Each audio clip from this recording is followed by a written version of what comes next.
Hi, everyone. It is my pleasure today to introduce Ashlee, who is a pelvic floor physical therapist and will be speaking to us on pelvic floor physical therapy and colorectal conditions. A little bit about Ashlee is that she's been treating a variety of pelvic floor dysfunction since graduating from the University of New Mexico in 2021. She worked at a facility that recently received accreditation for the Women's Health Physical Therapy Residency Program for the University of New Mexico in 2024. She is, I think, at this point, board certified. I find out tomorrow. Okay, finds out So tomorrow yeah, on her board certification through the American Association of Physical Therapists. yeah, American Physical Therapy Association. Got it. Ashlee treats all genders experiencing pelvic pain, urinary and bowel dysfunction, but she has a strong affinity towards constipation, bowel disorders, fecal and urinary incontinence, pregnancy, and postpartum returning to running and lifting.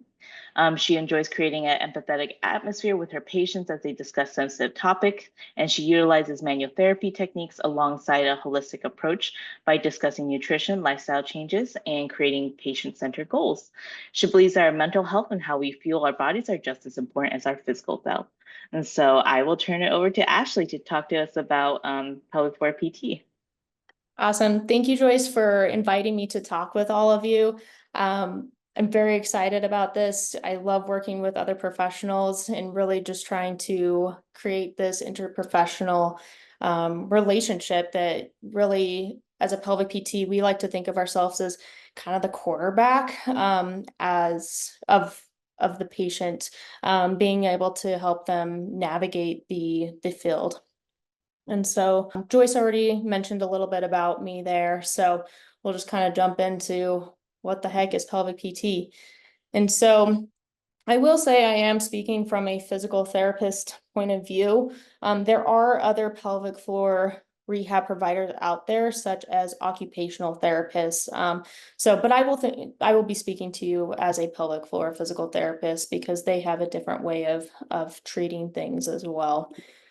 And so really, when we're talking about pelvic floor physical therapy, we go through an evaluation. And so we're assessing the musculoskeletal and neuromuscular function of the pelvis. And so we're doing internal and external treatment. And so when I'm looking at the pelvic floor muscles, I'm looking, can they contract? Can they relax? Are they able to bear down? And so it's important that your patient knows that there will be an internal exam. A lot of the times there will be pelvic PTs out there that say that they do pelvic floor PT, but they're actually not doing the internal component. And so that can be a limiting factor for that patient. We'll also be looking at any lower back, hip, or pelvic floor dysfunction, as about 90% of people who have some sort of low back pain tend to have pelvic floor dysfunction with it. And that evaluation, ideally, your visit should be one-on-one with your physical therapist, and an hour is the ideal length. There are PTs that work in some of the insurance-based models, or they work in a hospital model where, they may be only getting 30 minutes or 45 minutes. That evaluation should still be, an hour long. Otherwise, you're trying to cram everything in. And so the evaluation, though, can take up to 1 to 3 visits at times to really look at the person as a whole. And so we'll talk about more of that evaluation and what that looks like here coming up. But as far as treatment, Joyce mentioned I do use manual therapy. And so again, I'm looking at, can we release any internal muscles or work on any of the tissue that is maybe not working or functioning the best as it should be, so we can improve blood flow and flexibility of the surrounding tissues. Sometimes we do joint mobilizations based off of, have they had any low back or hip stuff that, again, things may just not be functioning optimally. And so then we look at kind of the neuromuscular control, coordination of those muscles. Can they contract? Can they relax? Can they bear down and lengthen? And then again, I look at the patient as a whole. What's their balance like? If they're having urinary or bowel urgency and frequency, if their balance isn't great, we don't want them having a fall on the way to the bathroom, or they have such issues with leakage that, now the floor is wet and they slip on that. We really want to try to optimize any falls and things. When it comes to more of the nervous system regulation, we think of your patients who have IBS. We'll be assessing, certain stress management techniques. A lot of the times I'll even work up into their cervical spine to assess and try to get some upregulation of the vagus nerve so that their GI system can maybe function a little bit better. As far as therapeutic activity, I look at what sorts of behavioral modifications can we make. I have pretty much anyone who's doing or having urinary or bowel dysfunction, they will be taking home a voiding log with them. So we'll look at a diary of what's happening with their fluid intake, how frequently they're using the bathroom, a lot of different things like that. We'll talk about toileting strategies, if that means that they need to use a squatty potty, or are they having, bowel leakage with squatting or lifting or any other sorts of physical activity, or do they feel pressure from their prolapse? And really trying to hone in what's really causing or giving them the issues. And so then, we'll give them exercises to help balance out what we do in the therapy sessions to really help with longevity of keeping those symptoms away. So, like I mentioned, as far as an evaluation, we are going to go through kind of subjective medical history, any orthopedic considerations. So, have they had a fall on their tailbone? Have they had any disc herniations, laminectomies, any sort of spinal or hip surgeries, as that can impact things? Any gynecological or sexual history. So, how many pregnancies has this person had? If so, was it a C-section? Was it a vaginal delivery? Are they having pain with intercourse? We'll even talk about kind of some menstrual history if they find that symptoms, occur around the time of their cycle. And then again, I'll ask some brief like bladder and bowel questions as far as, how frequently they're going, when they have leaks. And so you'll see some slides coming up where I ask or I give you an idea of what those specific questions are. And so then as far as objective testing, so ideally on the first visit, I am trying to get to that internal exam. So whether that internal exam is a vaginal exam, whether that is a rectal exam, ideally if my patient is female, I will start off with a vaginal exam. They're a little bit more used to that. Or, if time allots, I can get to both. But sometimes, it doesn't always work that way. Or if they have a complex medical history and I think, okay, this patient has mobility restrictions, how long is it going to take them to get undressed? And, we're already running short for time. I'll start with that lower extremity screen, which we'll go over. And I will also assess their abdominal wall to see, are there any scars present, any tender spots, are they holding onto their abdominal wall, things along those lines.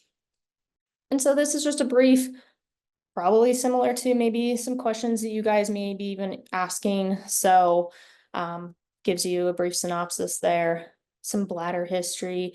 Are they drinking any fluids to begin with? A lot of my patients who have urinary symptoms will restrict their fluid intake. And so that can also impact their bowel health. We're all familiar with the Bristol stool scale. I'm asking how frequently they're having bowel movements. What's it like? Do they strain? Is there pain? Are they having leaks? Is there diarrhea often? So things along those lines. But as far as a lower extremity screen, we're going to be looking at we're going to do some sensory testing. So any dermatomes, myotomes that may be impacted, deep tendon reflexes, especially if they have any neurological conditions, observing their posture. Are they, kind of slumped over? Are they not sitting upright? Can they even sit upright if their spine allows them to? So I look at the range of motion of their spine, hips, knee, and even sometimes even down into the ankle, especially if they've had history of ankle or injury, because that can affect everything up the chain. So here I'm doing a what they call the Sagi's straight leg raise test, and I'm assessing any neurological like mobility deficits if we're thinking all the way from the spine down through the hip into the leg, assessing for any like sciatic nerve involvement. More intense test per se is a slump test, so they would bend their chin to their chest and kind of slump over. Essentially, we'd straighten the leg if that reproduced any symptoms. Just tells me mobility of the nervous system. And so then we would look at their hip. So these hip tests here, they're all really just assessing muscle length. The Faber can assess if they have any sacroiliac joint dysfunction. The Fader can assess for any hip impingement or piriformis length. Hamstrings assesses the hamstrings. And then the Thomas test assesses hip flexor and quads, and the Eli's tests quads as well. But I'll even ask them, I'll be like, hey, I'm going to have you do a squat for me. If they even have a hard time just getting into a squatting position, they probably have a hard time getting into a proper toileting position. We watch them walk. Do they have any gait deviations? And then again, that sitting and standing posture. This is what the bowel and bladder diaries look like that I give my patients. It's a little flexible. I have them put in the time there because not everyone, urinates or has a bowel movement at the top of the hour. And so I give them some space to put in fluid and food when they finish it. So I can see, are they drinking fluid throughout the day, or are they, chugging it at certain times?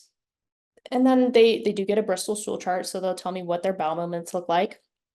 And there's always a spot down here at the bottom where they can put comments for any like hip pain or back pain, or sometimes if they have pain with certain like urinations or bowel movements, sometimes I'll have them put a little asterisk next to it. And so really it just helps me get an idea of what is happening with their symptoms and are there any behavioral modifications that we need to make. I've given Joyce a few questionnaires that commonly pelvic PTs will use.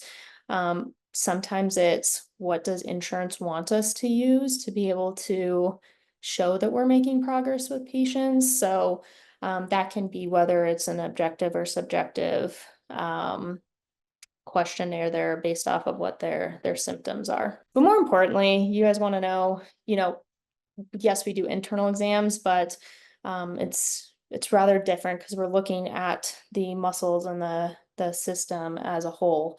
And Joyce, I'm going to pause for a second because you guys can't see me, right? I can see you.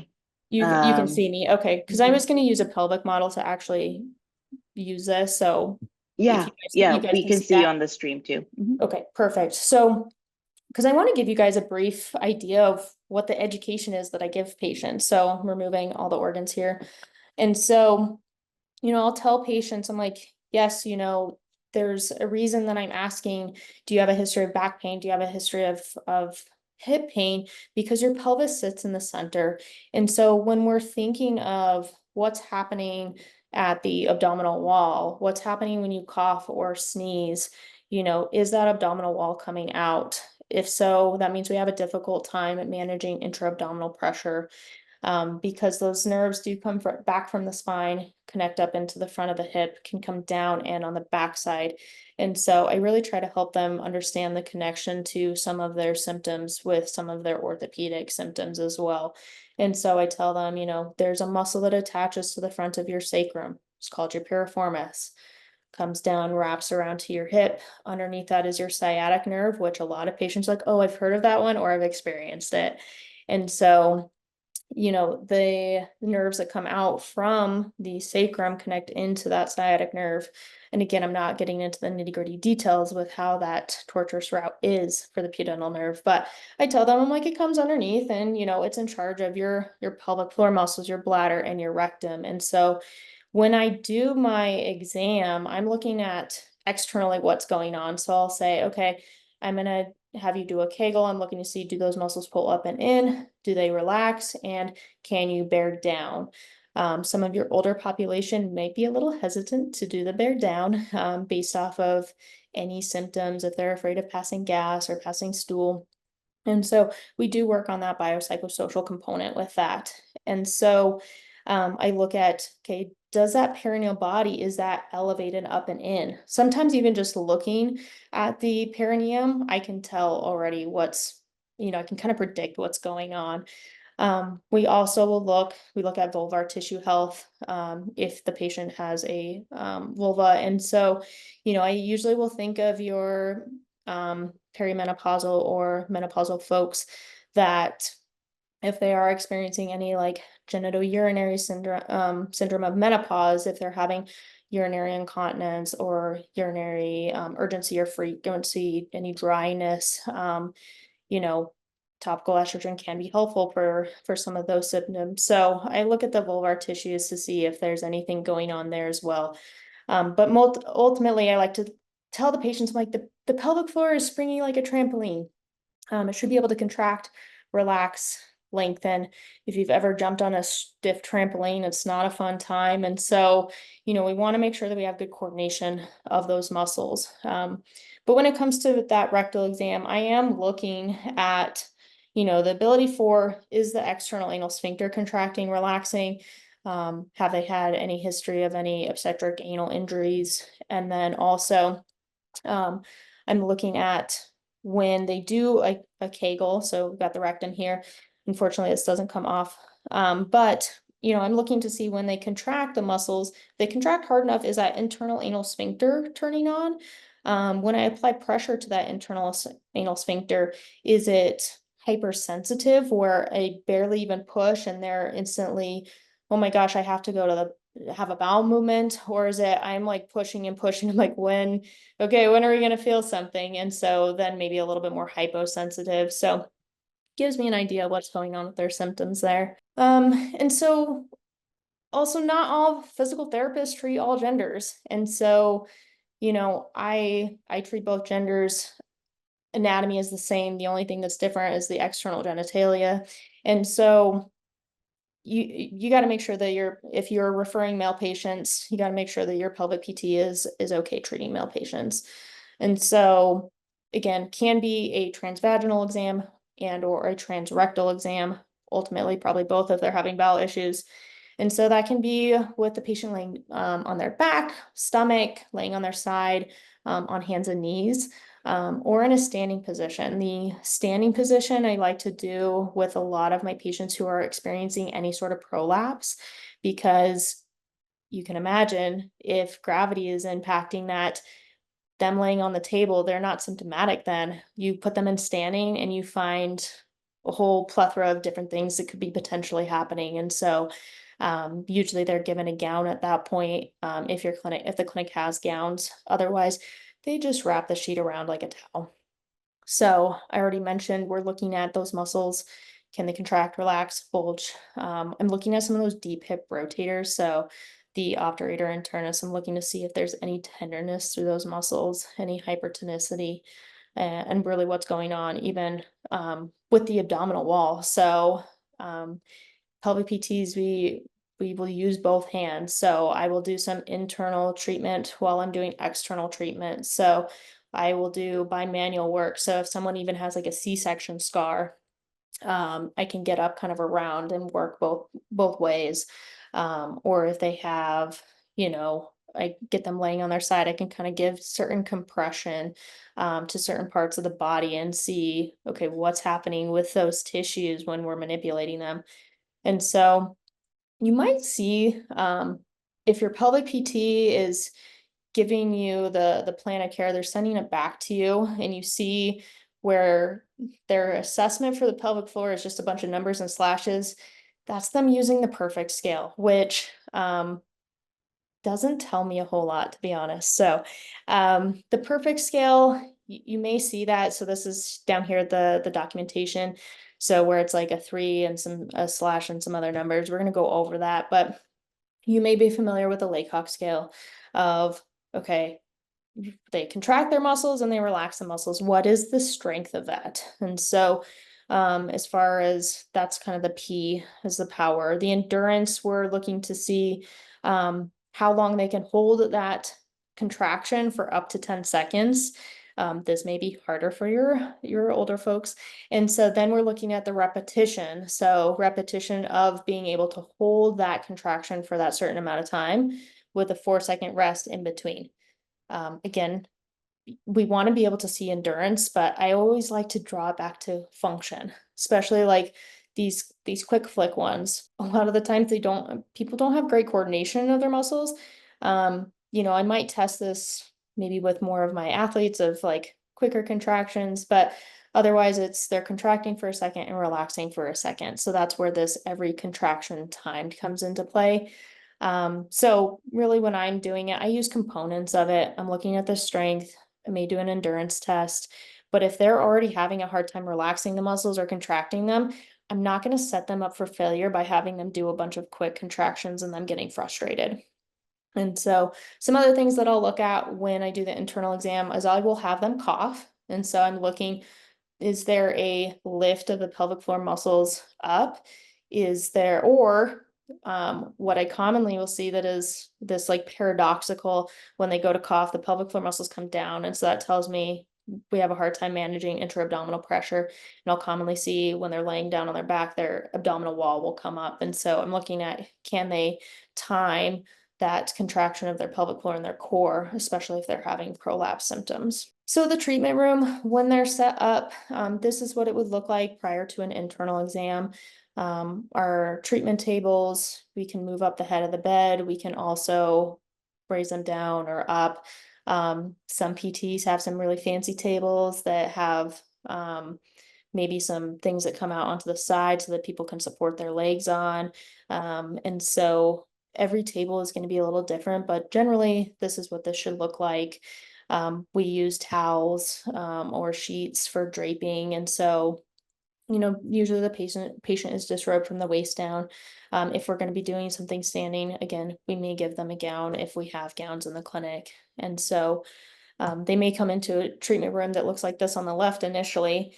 And then they don't realize that that's the table that they're going to be actually getting onto later, after we've done some talking and getting to know each other a little bit. And so, again, we try to make them feel as comfortable as possible. So as far as conditions that we treat, we'll talk about levator antispasms or proctalgia fugax, constipation, anal fissures, fecal incontinence, neurogenic bowel, rectocele, anal prolapse, and then colorectal cancer. So, or any bowel or bladder changes that they may experience after undergoing chemo or radiation or any surgical stuff. So these next few slides as we go through, I might be going through them a little bit quicker because I want to get to some of more of like the rectal balloon training and biofeedback, because biofeedback is fairly controversial in the pelvic PT world.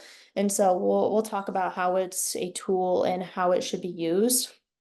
And so we're educating all of our patients, everyone that comes in. I'm giving them that education that I used with the model, whether they're having urinary or bowel symptoms. Everyone gets fairly, and of course I tailor it and tweak it to, their specific symptoms. But, we're going to be doing a lot of patient education. We're going to be doing manual therapy. So mobilizing any joints that maybe are restricted that, if they can't get their leg up into hip flexion, then yeah, it might be a little bit harder for them to get into position to use a squatty potty. We're going to be doing some soft tissue mobilization, maybe around the scar, things along those lines, improving that coordination of those pelvic floor muscles, ability to contract, relax, and lengthen, or finding out why they're having a hard time with that anyways. A lot of the times I will teach patients how to do an abdominal massage or a colon massage, to improve mobility or motility through the colon. And then a lot of the times we're getting them up and moving because a lot of patients will experience where they're having their symptoms, and especially if it's any sort of incontinence, they end up restricting their physical activity. And so they're not actually able to enjoy the things, say they want to play with their grandkids or they want to go for a walk outside, really helping them improve their quality of life. And then we'll talk about the rectal balloon training and biofeedback. So as far as any levator ani spasms or proctalgia fugax, again, educating the patient on anatomy or any holding patterns that they tend to be in. Again, usually they get these sharp pains for kind of a brief moment, but we find that sometimes people are experiencing stress or anxiety or depression with that, and so sometimes they get into these holding patterns where we may need to stretch the adductors, the lower back, hips, glutes, things along those lines. And then biofeedback can be helpful. Hopefully all of your patients after they've seen a pelvic PT look as happy as I do here, using the squatty potty. But as far as constipation, we want to get to the reason as to the why. Why are they having constipation? Is it more the slow transit constipation, or is it paradoxical in nature? And so that's really when I look at the voiding logs and seeing, okay, how frequently are they eating? Are they drinking any water? Are they eating any fiber? Are they using fiber supplements? If so, is it, the right one that they should be using? We'll see kind of what's going on as far as that, as far as if it's slow transit, or I find out, I ask them to bear down during their internal assessment and their pelvic floor just tightens back up, and it's like, okay, we got to work on some coordination here. Now, as far as rectal balloon training, we look at sensory with that. We can do expulsion training. We'll go into details. Any manual therapy to get the pelvic floor muscles to relax. There's a technique that I like to teach patients. It's called big belly, hard belly. So when they're on the toilet, can they inhale, kind of a deep diaphragmatic breath, getting their belly to expand? And then when they go to bear down, a gentle exhale, almost like they're blowing bubbles or blowing on a little pinwheel, so that we can get those pelvic floor muscles to relax. Because if they're holding their breath and straining, their pelvic floor is going to tighten up, or one, we don't want people passing out while they're having a bowel movement. And so that diaphragm and their pelvic floor, they do work together as a piston. And so we want to make sure that they can coordinate those appropriately, to help them manage intra-abdominal pressure, which we'll talk about with prolapse. Abdominal massage. So I do one that's maybe a little different than some people will do the I love you massages, where it's, they go along the descending colon, they kind of clear things out. They'll do about 10 to 15. They'll do an L, 10 to 15, and then they'll do a U. So about 10 to 15. But I'll do one where maybe we're doing some gentle clockwise circular motions along the whole colon to help with motility. And so again, biofeedback. Now, as far as fecal incontinence, we also want to get to the reason as to why are they having fecal incontinence? Is it due to looser stools? Did they have an oasis tear during delivery? Or is it that they're having overflow where maybe they're not completely having a full successful bowel movement, and maybe there's some hard fecal matter that's getting stuck in the rectum, and so then their sensation is kind of thrown off, and then they have looser stools coming on top of that, that's impacting things. So we want to make sure we're finding out the root cause. So rectal balloon training can be helpful for that. Any manual therapy. A lot of the times your fecal incontinence gals, or I shouldn't say gals, but patients may be experiencing where they're actually holding on to their pelvic floor because they're so fearful of having a leak. So working on, can we release any tight muscles that may be restricting them to have good coordination? Managing intra-abdominal pressure, say if they're having fecal incontinence with certain activities.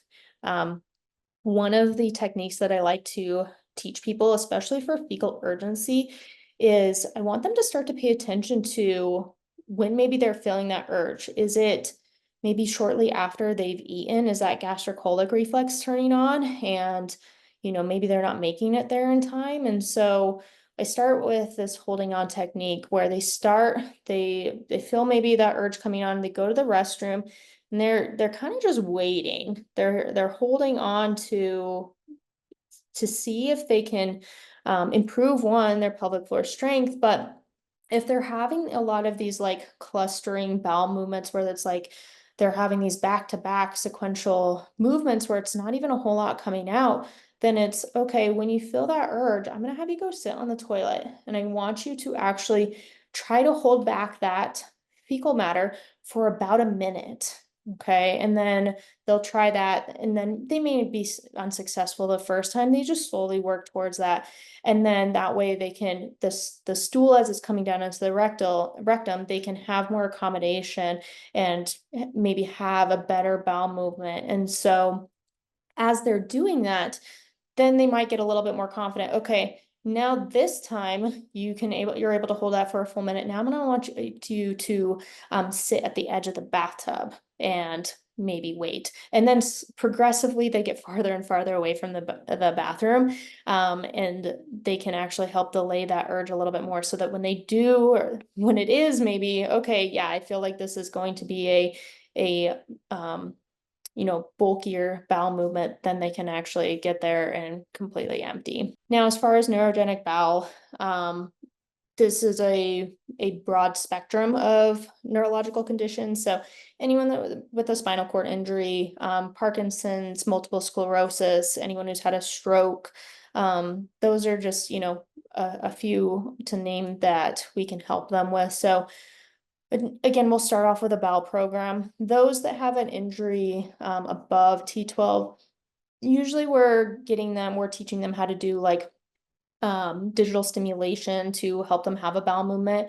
Whereas those with the level T12 and below, we're really just trying to help them have a more formed bowel movement, so that it's, they're not having any leakage or things along those lines. And so even when we're thinking about toileting positions for this population, depending on the level of spinal cord injury, or depending on the level of caregiver need, we want to see if we can actually get these patients upright to have a bowel movement, even if that's using the toilet or using a bedside commode, because gravity can work in their favor and help them. And so, some of the population may not be as physically active, but it's us helping them find, okay, what physical activity can you do, and what physical activity do you enjoy to do? Because once we're not as physically active, we may not be eating as much because we're not expending as much energy, so that gastrocolic reflex maybe gets a little slow. When we're not as active, motility slows down. So we want to try to help normalize bowel activity as much as possible. And again, we'll talk about biofeedback and how this can actually be really helpful for the neurological conditions. Now, anyone experiencing a rectocele or anal prolapse, again, we're going to give them the patient education on what's going on with their symptoms and why they're feeling the things that they are, managing intra-abdominal pressure so that that rectocele isn't getting pushed into the vaginal canal. We're going to work on strength and coordination of the surrounding pelvic girdle muscles, and helping them figure out why maybe they got this prolapse in the first place, whether it's just the rectocele, or maybe they have a cystocele as well. We want to make sure that we're finding, maybe they have a history of, they were a delivery driver, and so they had to lift heavy boxes, and it's like, okay, well, let's work on some of the mechanics of that so that we can improve that intra-abdominal pressure. One thing that we like to do is we'll do inversions with patients, and so depending on the grade of the prolapse, if it is, where it's not maybe exceeding the introitus or exceeding the opening, we'll teach them the ways to help alleviate some of that pressure. So an inversion is where you're laying on your back, pillow underneath your hips, legs up against the wall. And so gravity works in their favor in this instance and can actually help reduce the prolapse. If it is a weakness, I might even have them do some Kegels in this instance, if that helps reduce their symptoms. Because again, if that prolapse is pushing down onto those pelvic floor muscles, they have this constant feeling that something is coming out. And so what are they going to do? They're going to guard. And so then it's your pelvic floor muscles are trying so hard to engage against that rectocele or cystocele per se, that then we're constantly just walking around holding on. And so again, we want to make sure that they have good coordination. If they have anal prolapse, do they even have enough strength around the external sphincter? Sometimes I'll do some sphincter retraining with them to help with that strength, keeping their, consistency of their bowel movements appropriate and making sure that they're toileting appropriately as well. So when it comes to colorectal cancer, honestly, we can help, pre-surgery and after surgery, any sort of colectomy, lower anterior resection. I've worked with some patients that have had, sigmoidectomy, and then they've had the reversal so that they can, still have functioning bowel movements. And so, again, educating them on that. Any of the pre-surgical stuff, we can also treat them or teach them how to have, proper bed mobility, help with aerobic capacity, because sometimes with surgeries, they can take it out of you. So we want to be able to teach them energy conservation techniques as well, especially if they are needing to go through like chemo and radiation and things like that. A lot of the times after any sort of radiation or chemo or things like that, they might have changes in bowel and bladder function, especially urinary stuff. And so we want to make sure we're going to help manage some of that or help them figure out why they're having their symptoms.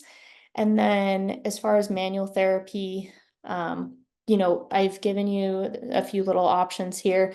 So the top one, we do have some rectal dilators there. And then we also have some vaginal dilators, or sometimes we'll call them trainers, to help avoid any stenosis around any of the openings. We want to make sure that those tissues are still mobile if they do undergo any radiation. And so, of course, we wouldn't be doing that right away. We'd probably be doing that about 3 months after radiation, to allow those tissues to heal, as they're pretty fragile.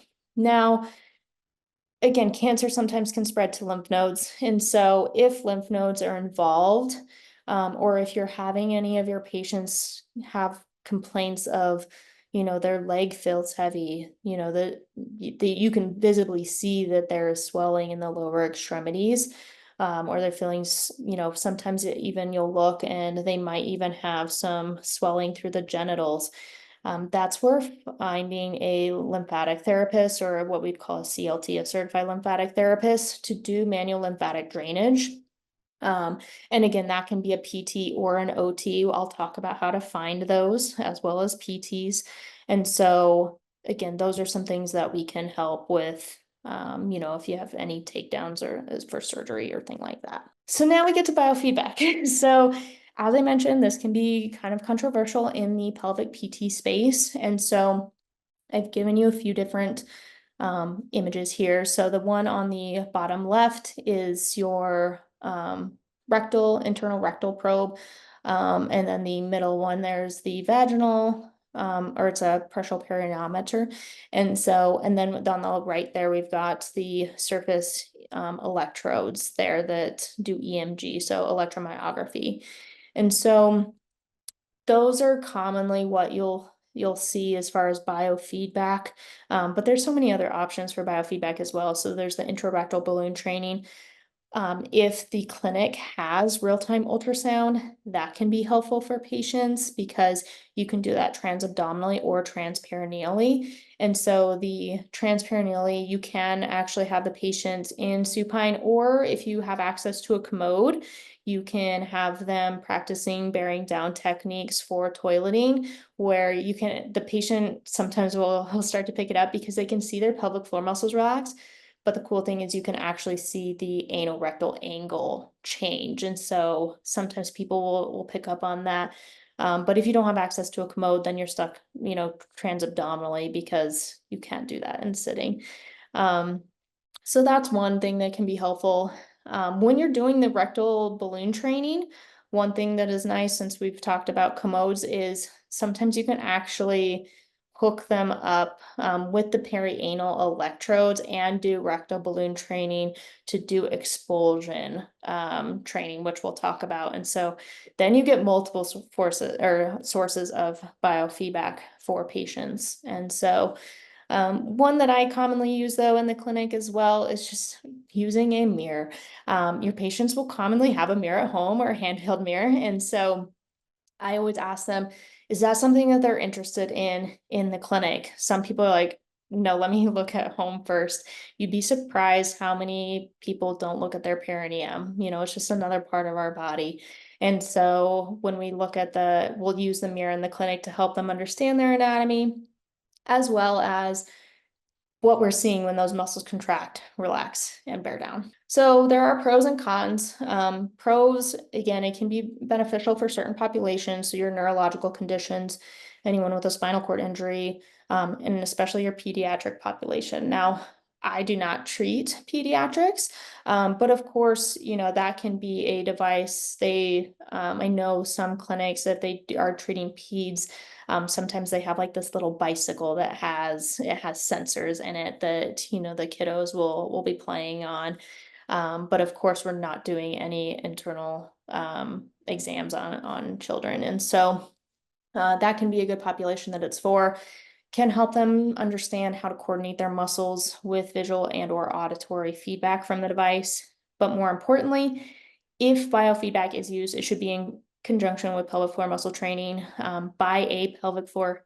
Sometimes people will say, oh, I've had biofeedback before, and I ask them where, and they're like, oh, it was a nurse that did it in the gynecology office. And I'm like, well, you know, they might not have the same education that we have, and taking in regard to the whole person. And so really what the research shows is that if you are doing biofeedback, it goes best with conjunction and supervision by a pelvic floor PT. But again, with any modality or treatment, there's always some cons. And so the units can be expensive themselves. There are smaller units that you can get that you can use in the clinic. But again, it's a small box and it has some readings that come up and down, and then may make some noise. But otherwise, it's nicer to have the software that goes with it. And of course, the software is what is expensive. And so there can be interference from nearby equipment. There's been multiple times, more than I'd like to admit to, that I've actually had to unplug my treatment table to be able to use the equipment to its capacity. Sometimes electrodes can fall off when you're doing the perianal electrodes. And so like you have them shift position, and then next thing you know, you go to take the electrodes off, and instead of them being in the perianal area, one's on their glute, and you're like, well, shoot, we just did 30 minutes of this and it may not have actually been as beneficial. So again, it shouldn't be the priority of your patient's treatment. It can be a tool, but should not be done every visit. If your patient is coming back and they say, I've been on a treatment table with doing biofeedback every visit, that may not be the best PT for them. And so there's not necessarily normative like resting values as well. You know, we're looking at the microvolts. It should be around 2 to 3 or below. But again, microvolts don't actually correlate to strength. So then when we're talking about rectal balloon training, so this is more of the sensory training. So we are looking at hypersensitivity and hyposensitivity. So we can, again, it's very similar to anal rectal mammometry. We just don't get all of the additional inputs or information from anal rectal mammometry. So that's always something that is great for us as PTs to know. And we'll talk about that, or what things are helpful for us. I talked about the expulsion training. And so you can do that where you blow the balloon up to about 40 milliliters of air, and you actually are trying to have the patient evacuate the balloon. And so you can do that in a commode or on top of a commode if you have that.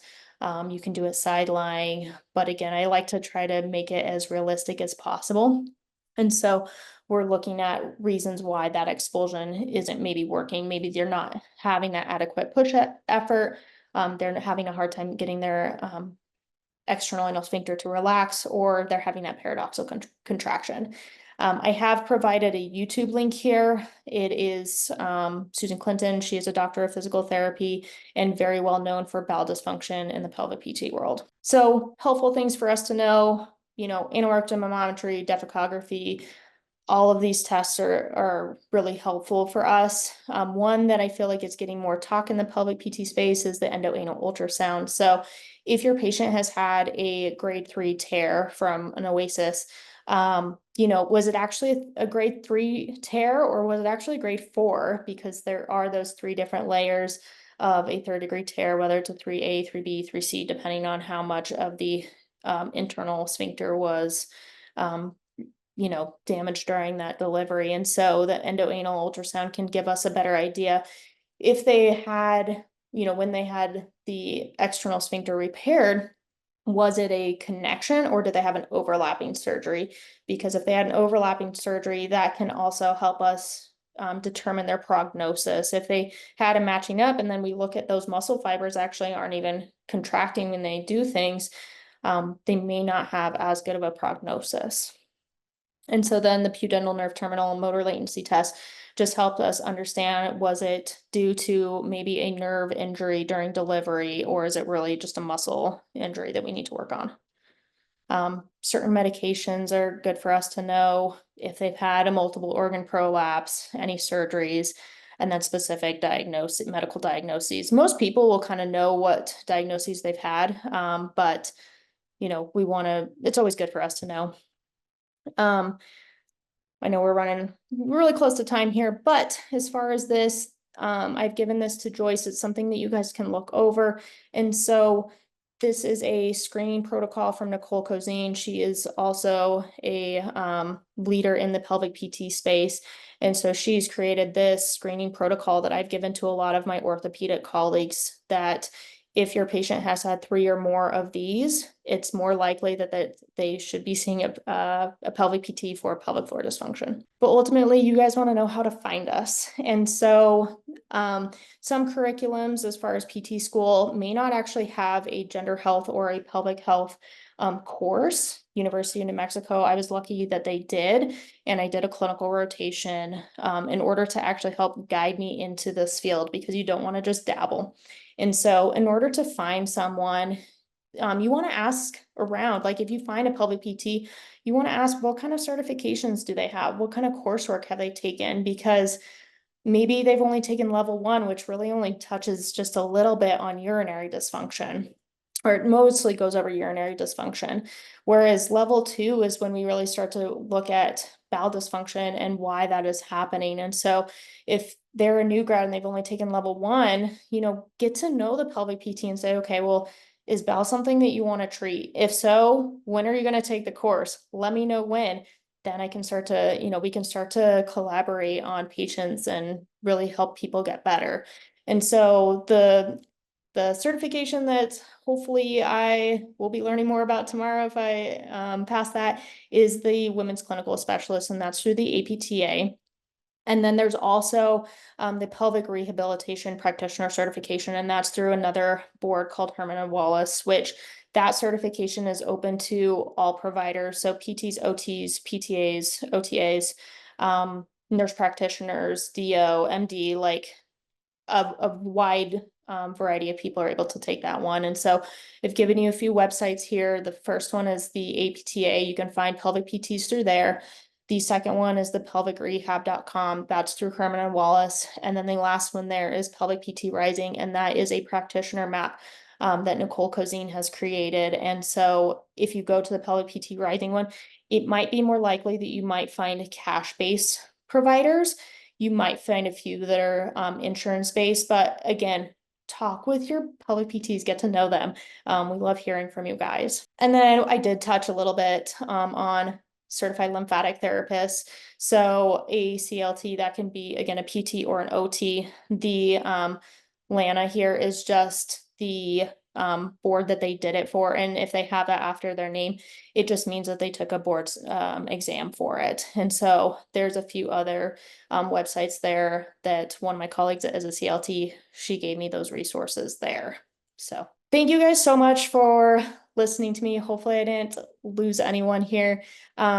But I'm really excited to hear what questions you have and how we can collaborate, or give you the resources for your patients. So thank you. Hi. Thank you so much, Ashley. I actually do You're have a welcome. question. Yes. Um, and so whenever I send the patients to pelvic PT, I always tell them that they have to give it some time. But I have trouble kind of defining what that time is because I'll have patients that go to one session, don't like it, and then come back. And Yeah. so how long do you usually counsel patients to kind of give them to basically say like we need to work on this to see if you get improvement? Yeah. Great question. And unfortunately, in the PT world, the answer is generally it depends.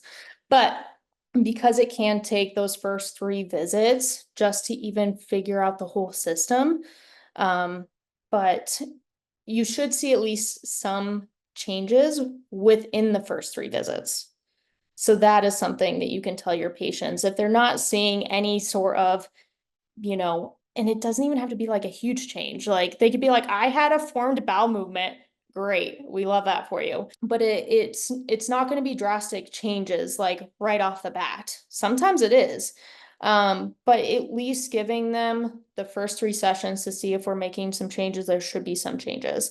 Otherwise, depending on how chronic their issue is, if they have urinary and bowel stuff, sometimes we might see the bowel stuff improve before urinary. It can always change, but at least giving us the 3 visits, maybe a few months after that. But I always like to think about it too. If you've had a history of trauma, like those are some things that we need to address as well. That can take months. If they've got pelvic pain, that can take months and maybe years, depending on, how long they've had these symptoms for. So I know that's not the maybe not the best answer, but that's generally what I tend to see. We do have a question from the audience. Dr.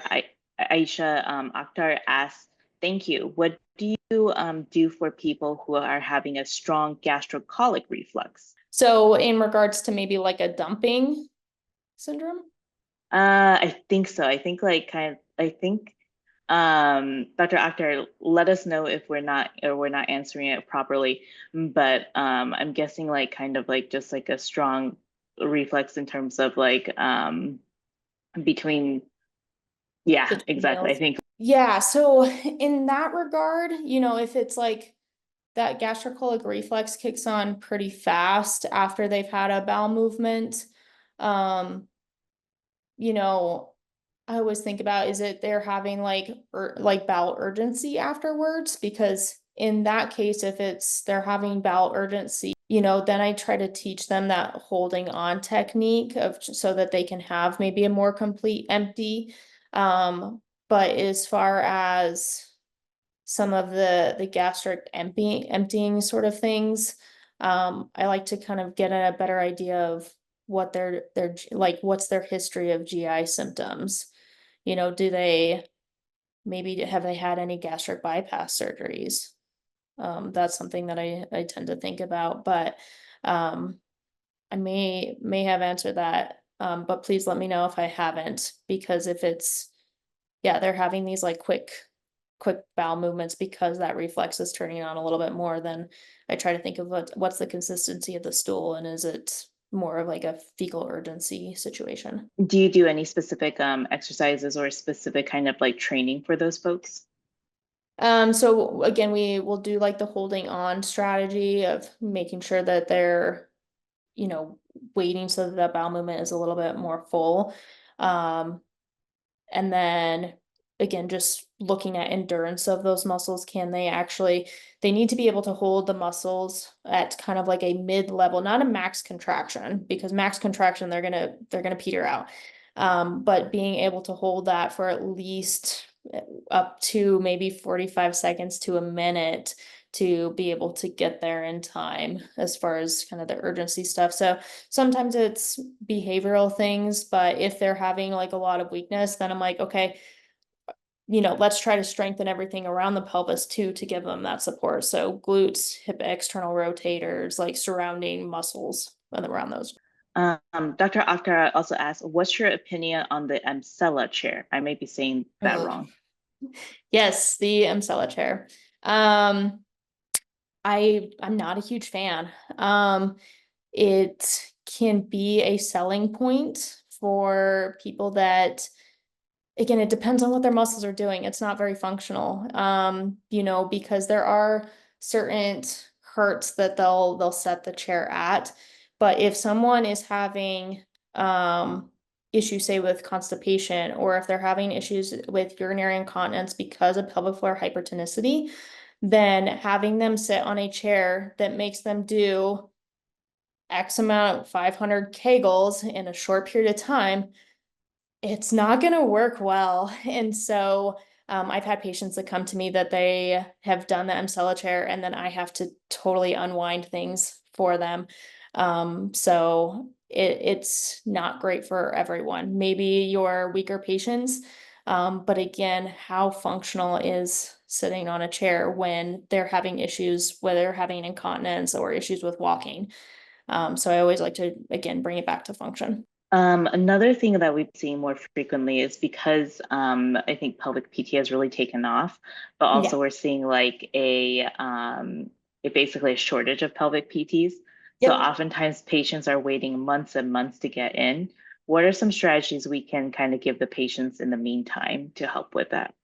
Great question. So if you're referring to a hospital-based practice and their wait list is 6 months, you can also give them the option to work with a cash-based PT, and we can provide them with a super bill. And so that's kind of what we do. The practice I work at now is primarily cash, but we do take two smaller insurances. We don't take the big ones like Blue Cross Blue Shield, United, XYZ, because reimbursement isn't great. And so that's where we're tending to see, we're actually just seeing a shortage of PTs in general because of that. And so we want to try to see, if they can't get into someone for 6 months, our wait list even at our clinic is, we're probably, let's see what, it's June now, and we're starting into October. And so even our wait list is still 2 to 3 months out. Whereas again, the hospital-based systems, they're 6 months out at times. And so we can work with them in that time, we can give a super bill, and then they can still keep their other appointment where maybe they're on the wait list for that. And then if we get them better in the time before they get off the wait list, then there's that component too. I understand that, again, sometimes the financial, you know, there is that financial component.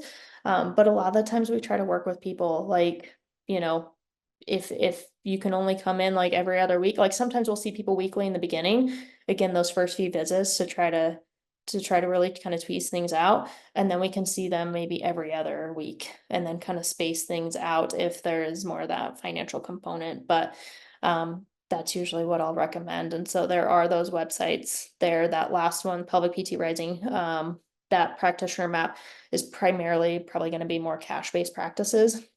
But again, finding out which practices do what. That actually brings us out to the end of the session. Okay, So again, thank you so much. Really appreciate your time.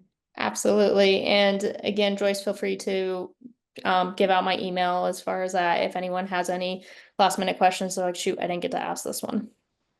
Will do. Thank you. I'll shoot it in the chat for the session. Okay, awesome. Thanks again, Ashley. Yeah, you're welcome. Thanks.